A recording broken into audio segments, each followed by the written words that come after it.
5 fast-acting solutions for women who want to get sober. By ValerieFarragher, author of Come Back When You're Sober. Are you a woman that has difficulties with alcohol? Maybe you're aware that you're drinking more than you should. Or no matter how many times you swear off alcohol, you just end up with a glass back in your hand. Does your family nag, complain, or even threaten to send you to rehab because of your drinking? Are you afraid that if you seek help, you'll open up a can of worms and end up where you don't want to be? Have you done the treatment programs that are the norm in society, but you're still drinking? Maybe your drinking's worse now. Would you like to know the key starter points to managing or stopping your drinking? Do you ever wonder why so many people, including yourself, have problems with alcohol? If you answer yes to 2 or more of these questions, then this is the book for you. Read on. Warning: side effects from reading this book include the ability to think for yourself and increased empowerment. Hi, I'm ValerieFarragher, and I wrote this free ebook because I was one of those women, and boy did I drink. I started drinking because it increased my energy levels, helped me get through some boring mundane tasks, and shifted the emotional difficulties in my life. But even in the early days, when I was drinking between 1 to 2 bottles of wine a week, which isn't the worst kind of drinking, I felt there was something off about the way I drank, and I suspected a problem was looming, and I decided to try and nip it in the bud. So I reached out for help to what was available. However, for me, this would lead to a decade of my life in AA.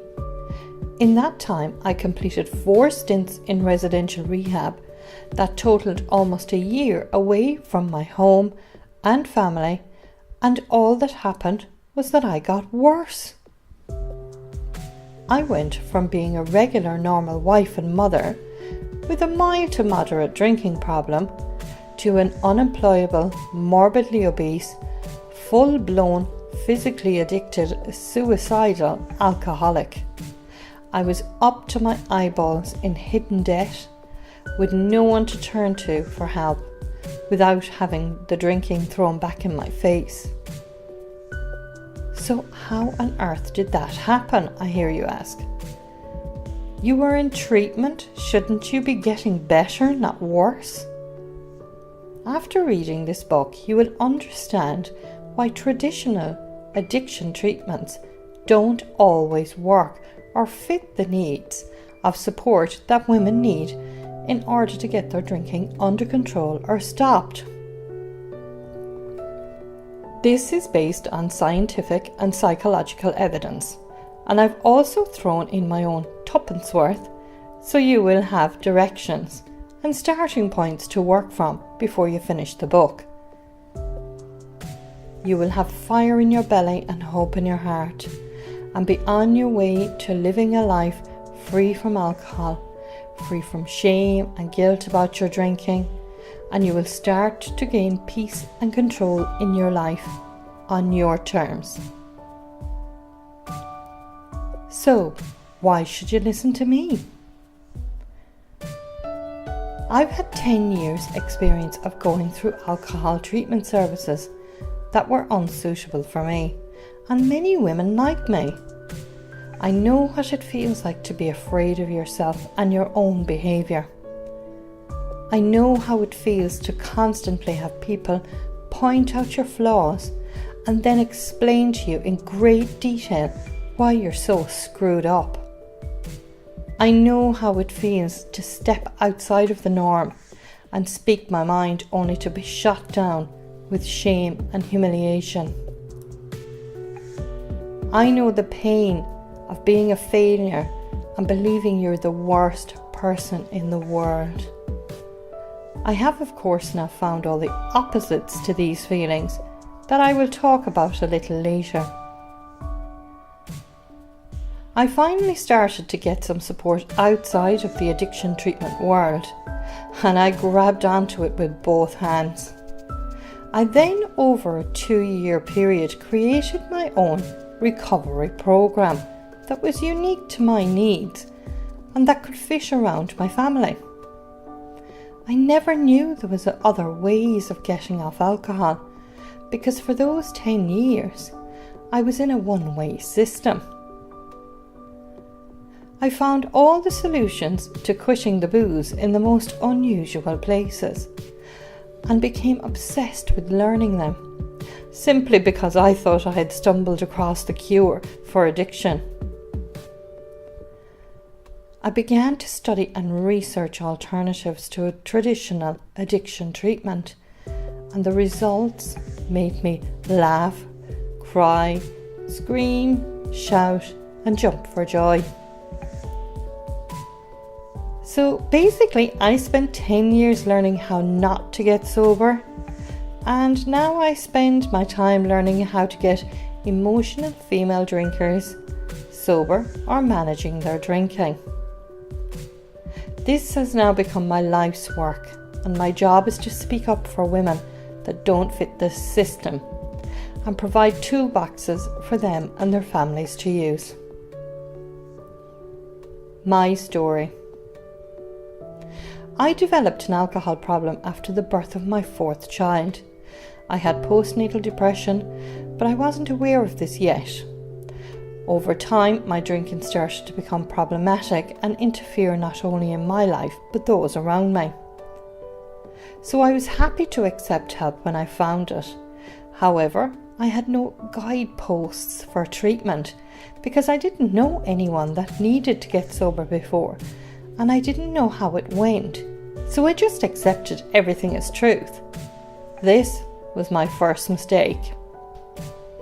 I was diagnosed and told I had the disease of addiction that I had probably had since I was born, and it had polluted my mind. From now on, everything had to be decided for me, like what treatment I got, what I'd done with my time, how much money I could spend, who my friends could be. I basically spent my life being another person. No matter how hard I tried, and even when I followed my program to the word, I just wasn't able to stop drinking for very long. I felt I had destroyed everything and anyone that was close to me, and doing regular AA meetings and rehabs confirmed all of this. At each weekly meeting, I had to introduce myself. Hi, I'm Valerie, and I'm an alcoholic. Then I would have to give the same story of how I was powerless over alcohol, a bad wife, worse mother, and pray to God to remove my shortcomings. I felt there was no point in continuing the life I was leading. I planned my own suicide and went through with it. But fortunately, I was unsuccessful, and today I'm alive and well enough to tell the story. I was admitted to the medical ward, but under psychiatric observation, and it was discovered I was suffering from undiagnosed postnatal depression that caused me to reach out for alcohol. He, the psychiatrist, recommended I attend the outpatient psych team in my community and a public mental health support group that is ran by qualified facilitators, and to use a mild antidepressant for short-term use. Things started to improve, and I realised I was trying to live in a belief system that wasn't true or in line with who I was. So now I work with women who are not able to stop or control their alcohol habits due to emotional difficulties. They range from women who heavily binge drink on occasion to women who drink almost daily. What all these women have in common is that their drinking is affecting their behaviour in a negative manner, and their families are concerned for their physical and emotional well-being. Most have tried alcohol programs before, but they didn't suit their personalities and or family lifestyle. They tell me they were told they must be completely abstinent from alcohol forever and found it too much too soon. Or if they had a relapse, they were too embarrassed to go back. Some of them did not agree with the religious angle that is a condition of some, not all, treatments.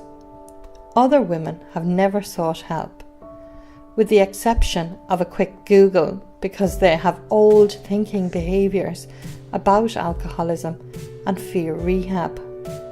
However, ultimately, all of them have one major common bond. They are all afraid of what's ahead of them.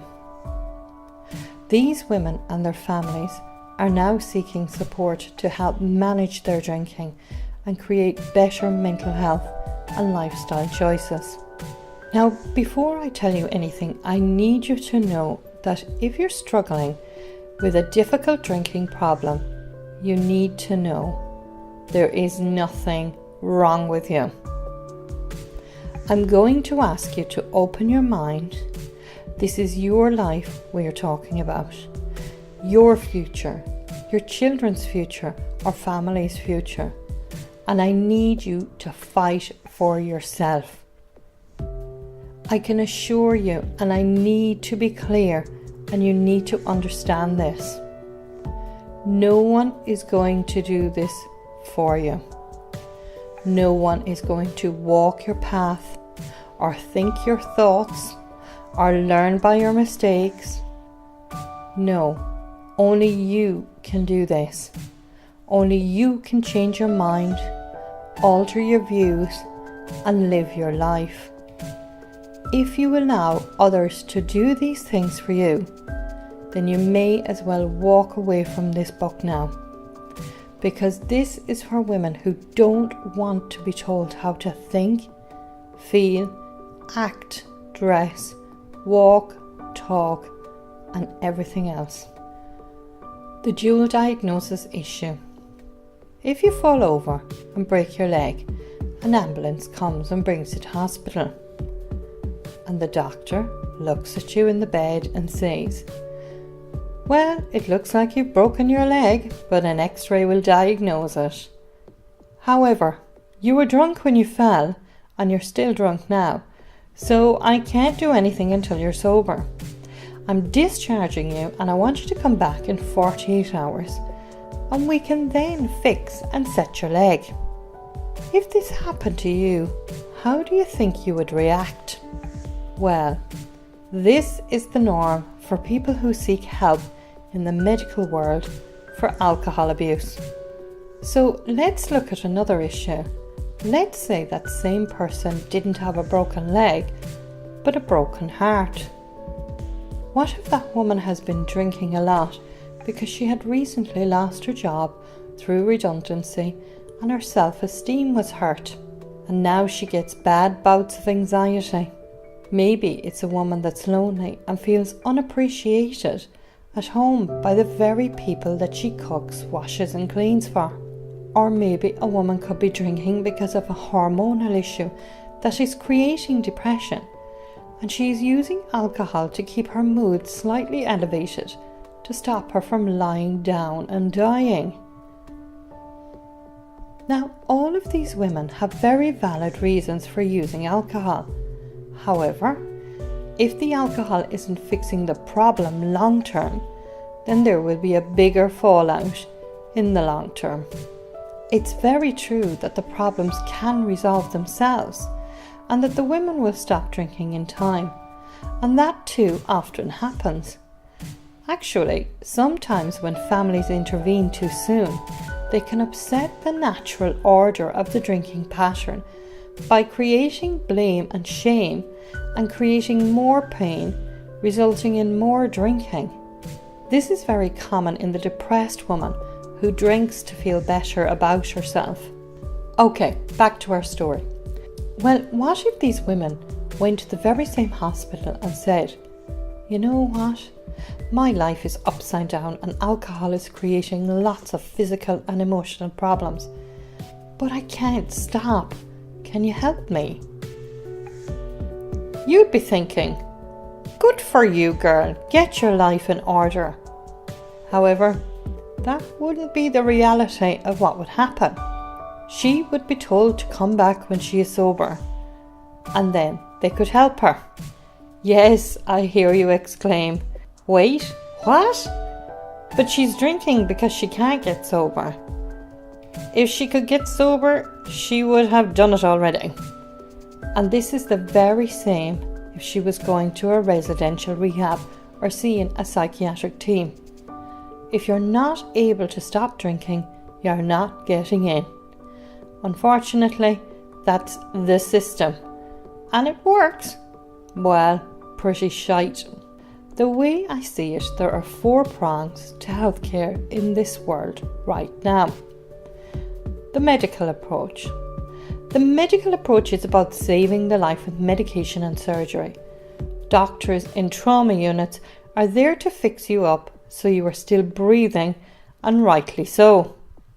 They have enough to do. Your GP is also there to cover all your general medical needs. If she or he cannot help you, then you are referred to a specialist in the area of your problem. The medical healthcare system works very well. Although it's not perfect, it's proving to be on the right track. You get medical help, then either leave the system or learn to manage your condition. Then there is the psychiatric approach. This is where your mental health and well-being is taken care of, and the psychiatrist's job is to diagnose and make a decision whether to use medication or not. The jury on the psychiatry approach is still out because of the use of medication, and it's believed that many of us are being over-medicated. However, there is a place in psychiatry where medication has been proven to be the best outcome. The final outlook is the same as the medical approach. You get the help you need, then either leave the service and or learn to manage it yourself. The holistic approach is probably one of the best approaches to start from. That's just my opinion.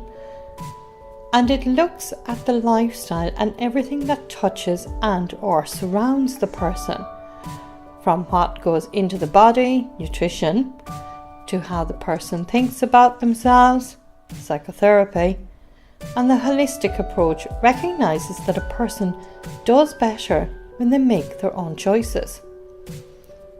You will find holistic approaches are psychotherapists, accredited counsellors, lifestyle coaches, and more medical people are looking at the holistic approach.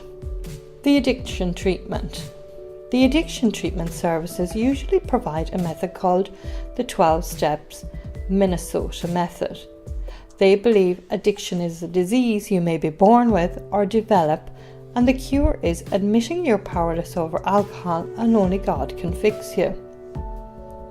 Here's a quote from the AA Big Book. The first requirement is that we be convinced that any life run on self-will can hardly be a success. The 12-step Minnesota method does not cover or treat mental health issues, and treatment is a one-stop shop of steps done in a particular manner to aid recovery. This is followed by a lifetime membership to Alcoholics Anonymous, where you stay in recovery for the rest of your natural life. It's like the line from Hotel California. You can check out any time you like, but you can never leave. On the other side of addiction is the dual diagnosis treatment.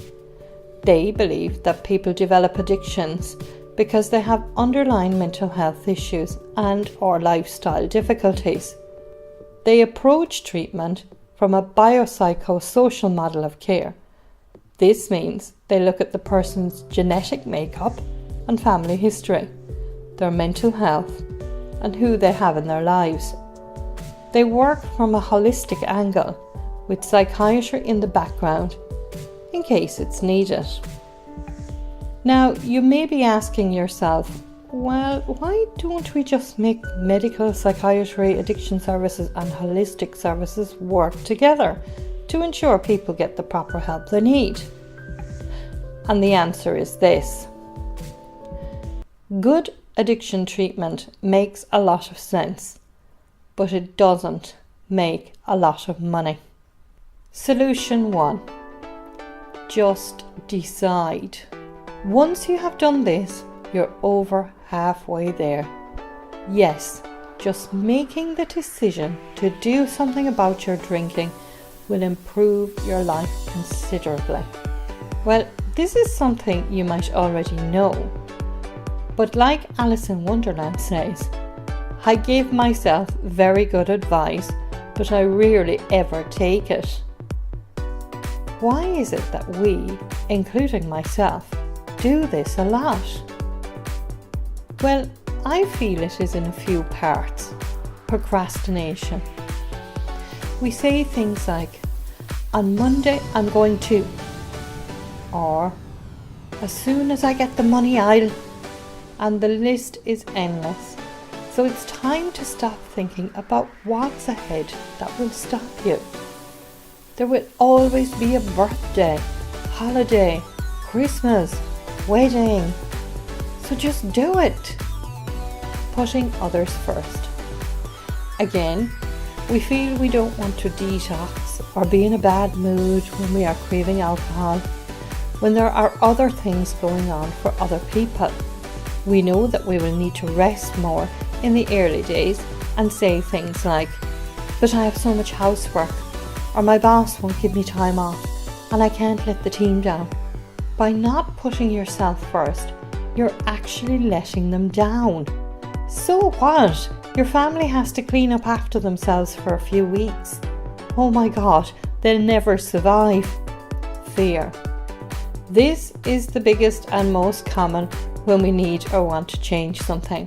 We just put a fear image in place and it becomes so big we use an excuse to make it not happen. So let's look at things you have done in your life that you have achieved and done it through fear. Okay. Did you go through school and survive? Did you date and fall in love? Do you drive? Have you had employed work? Or do you work for yourself? These are all things that would force you to walk through the fear barrier. And you did it. You can do it again. I promise you can. Solution 2. Educate yourself. Learn the real truth about alcohol abuse, how the advertising system works. Alcohol companies discovered in recent years that women are a perfect market to increase their alcohol sales. So they have made us some lovely drinks in cute fancy bottles and advertise them for sophisticated, funny, sexy women. Who doesn't want to be one of those? In Ireland, we are surrounded by alcohol. It's almost like a religion. We drink at christenings, communions, confirmations, birthdays, engagements, weddings, anniversaries and deaths. Did I miss anything? Oh yeah, every weekend. Depression and mental illness are rising due to many factors. And of course, the alcohol companies target those of us who are in need of a little cheering up. The media are being paid loads of money to include alcohol on TV soaps. All the main soap operas are based around pubs, and everyone drinks from morning until night. Yet they seem to be able to live normal lives. We have become desensitized to this, and by watching every day, our minds actually start believing this is somehow normal. Magazines, Facebook, billboards, newspapers, websites, TV adverts often have subliminal alcohol messages in or on them. So they are just a few of how alcohol is driven into our subconscious. And the majority of us have had these trigger-like images planted there since the day we were born.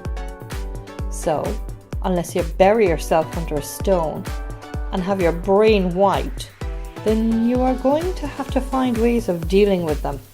Solution 3. Be honest with yourself. Do you really want to stop drinking? Would you like to manage it better? Or are you really ready to change? Here's how you will know. If you are angry with your family because you feel you are being forced to stop drinking, then it's going to be hard for you, but not impossible. However, sometimes it looks like family members are trying to control us by nagging us about our drinking. And if this is happening to you, then take on board the fact that they loved you before your drinking problem. They wanted to be with you. And it's very possible that your drinking is hurting their feelings. So it's normal for them to verbally lash out. They do it because they don't understand. And although it comes out as anger, what's really going on for them is they are discharging discomfort and pain. This is why we say in harm reduction, do what you want without hurting others around you. Because the reality is, alcohol causes others pain. Cut them a break and try and see it from their side.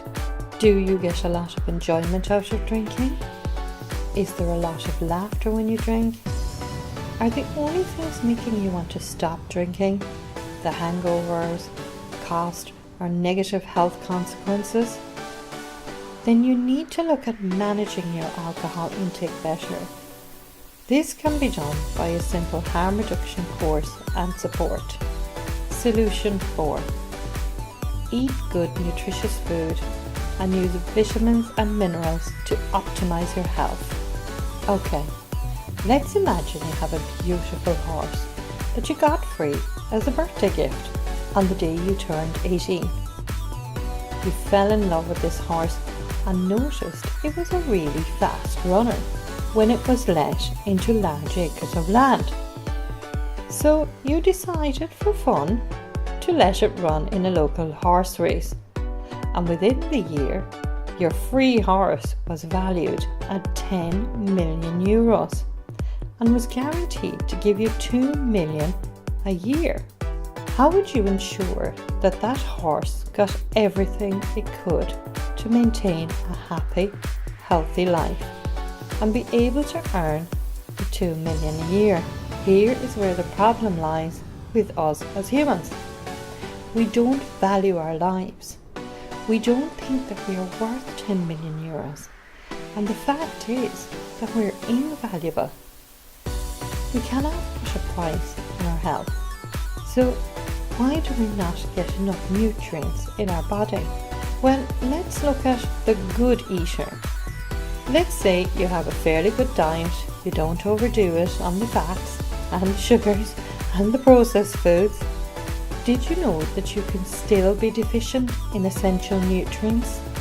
If we don't have enough nutrients and micronutrients, our cells get weak and we become open to infection, disease and poor mental health.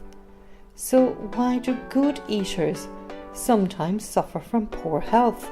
Well, many things contribute to this, but the main ones are that food that is mass produced can be grown in soil that has poor nutrients in it. Other things are that once food is growing, it's also sprayed with chemicals and antifungal sprays that kill good nutrients and poison our food. Then finally, when we cook food, we can destroy whatever few nutrients are left. To annoy you altogether, I'm also going to remind you that alcohol destroys some nutrients and vitamins in your body. So taking a vitamin, mineral and nutrient supplement should help along with juicing. Once your body starts to get fed properly, giving it what it needs and not what it wants, the changes will blow your mind. Your thoughts will become very clear and you will have loads of energy and vitality. Jeez, this is sounding like a dog food advert. The hangover fix. This is the stuff they would never tell you in rehab. But hey, this isn't rehab, so let's get down to the nitty-gritty. Firstly, are you asking yourself, Valerie, surely by giving some solutions to hangovers, you're encouraging me to drink? Aren't you supposed to be discouraging it? Well, no, because leaving a person to suffer from a hangover is a little like telling a child that falls off a bike that you won't clean up their cuts or help them because biking is a dangerous thing to do. It serves them right, and they shouldn't bike ever again because they could really harm themselves. Sounds a bit silly, doesn't it? Although I have to admit that seeing my kids speeding around on bikes makes me crap myself. Anyway, the main thing to remember when getting rid of a hangover is to prepare for the hangover. So, if you know you're going on the tatter, organise yourself. Invest in a juicer and have these ingredients ready to juice in the morning after the night before. Beetroot, 1 large slice raw, 1 apple, 1 pear, broccoli, kale, 1 tomato, or swap this around to what you would like. But the important thing here is the beetroot. There are many links and evidence that beetroot is really great for cleaning the blood and flushing out your liver. Once you can push the toxins of the alcohol out, then you will start to feel better. Tip 5. Set your life in motion. Make a list right now. Go and get some blank sheets of paper and put a heading below on each one. Then write 3 goals you want to achieve on each piece of paper. Then look at each page and see what goal you can start working on right now. For example, if I wanted to pay off my mortgage faster, I would start that today by looking at ways I could restructure my payment plans and where I could save or earn money. The aim of this exercise is to help highlight where you are and what you are looking for in life and your future. Drinking goals. Stop, reduce, or get hammered daily. Spiritual goals. Meditate more, enjoy more nature. Financial goals. Pay off your loans, have savings. Professional goals. Start your own business, go back to education, get a job in a company you love. Physical goals. Change your weight, get strong, run a marathon. What are your gifts? When you look at something you love and you're good at, what is it? If I came and paid all your bills and told you that you never had to worry about money for the rest of your life, what would you do with your time? What would you enjoy giving of yourself for free? What problems in the world would you enjoy solving? And for whom? If you were to surround yourself with people you would like to be like, who would that be? Alive or dead? Now have a look at your list and think about how you would turn the list into truth. I can help you with that if you want. So by now you would be able to see how you really can design your own programming and live a life free from compulsions, cravings, triggers, and other mind-altering techniques that companies and society get us to fall into. I and millions of other people like me are living proof that a life based on self-worth and respect for yourself and others will rocket you to success in everything you touch.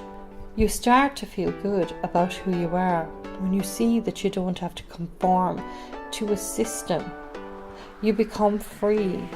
You start to value your life, value your time on earth, and want to enjoy every single second as a person with a free mind. Once this happens, you let go of the shame, guilt, fear, anger and pain, and you start to live your life as a valuable human being. Do you know what we do with valuable human beings? We respect them. We don't abuse them. So when you feel this way about yourself, you will respect your body and stop poisoning it with alcohol. If you're buzzing with enthusiasm and thinking to yourself, "Ooh, I'd love to learn more about this," then check out my website. It's www.ValerieFarragher.com. So, this is the moment of truth. Will you walk away, or are you ready to take control of your drinking and your life? To schedule a free session with me where I will personally help you get through a variety of options, ideas and solutions for you to get your life, your mind and your drinking under control and on your terms, then please go to my website www.ValerieFarragher.com. If you enjoyed this book, I'm also the author of Come Back When You're Sober, available on Amazon. So here's a little about my life now. I featured in a 1-hour documentary about my life and alcohol addiction on RTE1's The Moment of Truth, and that can be seen on my website or YouTube. I featured on UTV News on Mental Health Month, followed by a discussion on the dual diagnosis issue. My story and work has been featured via interviews in the Irish Times, News of the World, Sunday World, Sunday Business Post, Western People, Mayo Advertiser. I've also done interviews for radio stations Clamaris, Midwest and Ballinrobe FM. I also have a regular YouTube channel with a playlist called Sunday Mind Shots, where I answer questions sent to me about alcohol management and mental health. I am the co-developer of www.alifewise.ie, which is an online service for women who wish to change their drinking habits. I currently have a radio show on Ballinrobe Community Radio called State of Mind, Body and Soul, and I have great fun doing the Saturday morning breakfast show with my co-husband Fred. So when I discovered the secret to getting off alcohol and managing my own life, I was so excited I wanted to share it with everyone. So over the past 7 years, I studied and worked hard, passing FETAC Level 6 in Mental Health, FETAC Level 5 in Community Addiction Studies, FETAC Level 6 in E-Business. I have also completed certs in RAP, Health and Fitness, Holistic Marketing, Basic Nutrition, Dual Diagnosis, Children First Protection, Head Shop Substance Abuse and people who use them, and I'm currently preparing for my NLP Practitioner's exam. I have dedicated my life to ensuring I can deliver the very best in cutting-edge scientific, holistic, psychiatric and mental health treatment.